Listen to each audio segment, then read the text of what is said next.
હક્કી આવાજ ન્યૂઝ ચેનલમાં આપનું સ્વાગત છે। ડભોઈ તાલુકાના પલાસવાડા ફાટક પર ઓવરબ્રિજનું કામ અધ્ધરતાલ, ટ્રાફિક જામથી મુસાફરો બેહાલ। સ્ટેચ્યુ ઓફ યુનિટીને જોડતો મુખ્ય માર્ગ બન્યો માથાનો દુખાવો। 15 દિવસથી કામ બંધ રહેતા પ્રજામાં રોષ।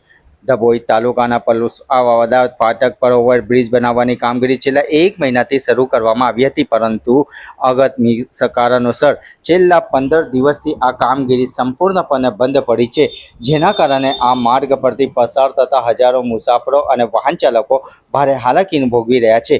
મુખ્ય આકર્ષણો અને ટ્રાફિકની સમસ્યા, વીકેન્ડનો ભારે ઘસારો। આ માર્ગ વિશ્વની સૌથી ઊંચી પ્રતિમા સ્ટેચ્યુ ઓફ યુનિટી (SOU) ને જોડતા મુખ્ય રસ્તો છે। આ ઉપરાંત રાજપીપળા, ચાનોદ, કરનાળી, પોઈચા અને વટવાના જેવા પ્રવાસન સ્થળો માટે જોવા પણ આ જ રસ્તાનો ઉપયોગ થાય છે। શનિ રવિની રજાઓમાં પ્રવાસીઓનો ભારે ઘસારો રહે છે તેમ જાણવા મળ્યું હતું।